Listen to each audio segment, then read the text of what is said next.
Okay, so basically the point was, guys, that we looked at one particular example, right? Or basically, whenever you become a data scientist, what will you be doing? At the end of the day, I want you guys to understand one thing, that, or two things actually. First thing is that you are constantly making decisions in your life. And second is, and it's not just in life, but in business also. Business, I think you can see clearly. In life, probably you might not be able to notice what small decisions you're making, but you're constantly making decisions. Second important thing is that any business, be it data science or be it any kind of business, right? Any kind of service you provide, at the end of the day, what is one must fulfill condition for any service to be useful? What is the one condition that every service provider must fulfill for his client? Come on, really quick. Guys, Parimal, I know you joined in late, but still just respond. What is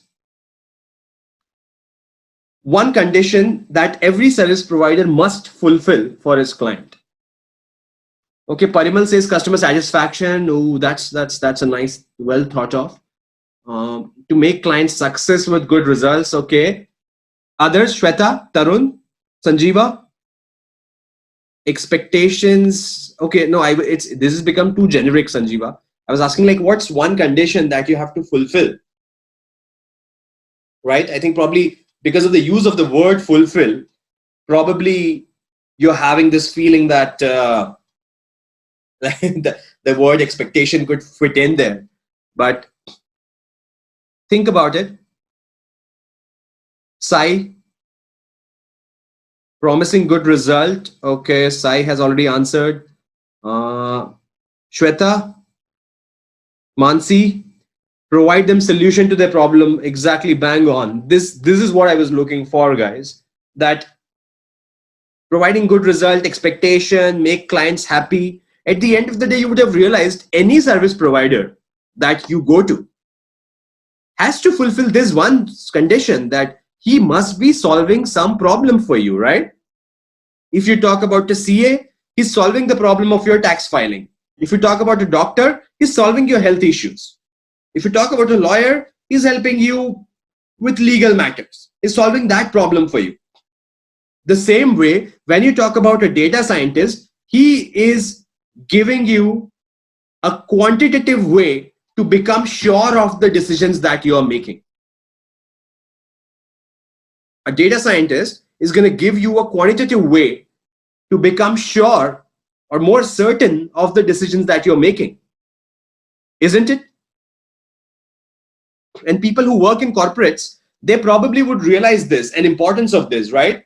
That when leadership makes decisions in a company, at times those decisions are so huge that they can't just be made based on a gut feeling, right? They can't just be made based on some past experience, because the world of business is also such a fast changing world. The experience of yesterday does not hold true for tomorrow. So a data scientist would do what? He will solve problems for the business. Most importantly, of course, he's a business problem solver. And more importantly, if you get into specifics of it, he would help become the senior leadership or the business owners or the stakeholders that he's dealing with. He will help them to become more certain of the decisions that they're making, and he would raise data questions on the opinions that leaders have, right? And many of you probably might not know, but it's like a big corporate problem that when leaders reach at the top of the hierarchy, it has stopped happening now, but like till 10-15 years ago, when a leader reached a top level, what he used to do was, many a times the decisions solely used to come from the fact that he has learned something from his experience in the past. And there used to be almost close to zero data to actually validate the opinion of the leader or the decision that the leader is taking. And what used to be the outcome of that? What is the problem with that? That a leader in a company is making decision and is making decision based on what he feels is right. What could be the issue with that? Mansi? Shweta? Shweta, I would really appreciate if you interact. I'll leave it up to you, but the way I conduct these sessions, I really appreciate if people interact, because that's how you will learn. Unless you think, respond, and reevaluate on why you were thinking the way you were thinking, I don't think it's going to be very useful for you to just sit in the session, right? So try to interact. All right, guys, tell me. Now, if a leader is just solely making decisions on his own, right, without any data, what could be the problem? Come on. The problem could be that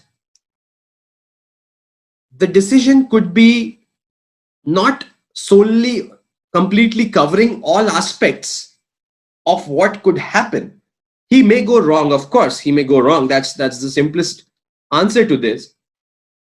I would not call it like, in such a generalized way. What I would say is that the probability of him going wrong will certainly increase. And it will be very uncertain to everyone in the company, including himself, that how much is that possibility of him being wrong. Am I correct or not?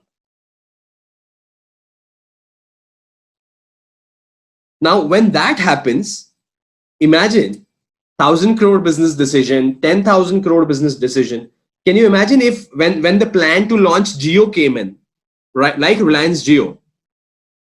So many of you might not know, but Ambani has like a group of these 200 really close professionals, basically, you can say, who are the brain behind Reliance. They're about like 150, 200 odd people. And these people are like practically running the entire Reliance business, right? In terms of the brain power. These are the people who could be at any place, anytime, fundamentally, right? To just tackle some business for him. And imagine when the final decision would have made about going ahead with Jio. You know what was the investment that went into Jio? Anyone? Reliance Jio? What was the investment that went into it? No one? No one watches the news or track the markets here? What could have been the potential investment that was put up into Jio, guys?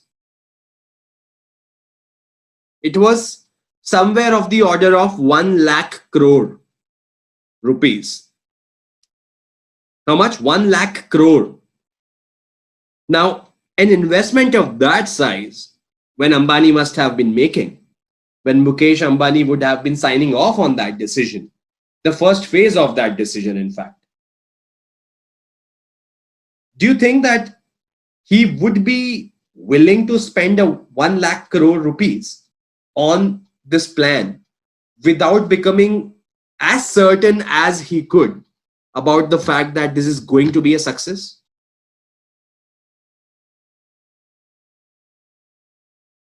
Guys, yes or no? He won't, right? He'll be stupid to do that. If he would, right? If I ask you, let's say even 1,500 bucks that you guys have paid for this webinar, right? This workshop, you came, you heard about something, you saw all the topics, what all could happen, you weighed, you measured everything at your end. And that's when you took a call to spend 1,500 rupees. Yes or no? Now, imagine if I were asking you for 5 lakh rupees for a program, how much thinking or how much evaluation would you do? And now you can just imagine 1 lakh crore, right? So the important thing that I'm talking about is that because of data, you get certainty about uncertain, right? What you can't know becomes a little bit knowable and certain because of data. Now, where does problem solving come into play? In this entire situation, where does problem solving come into play?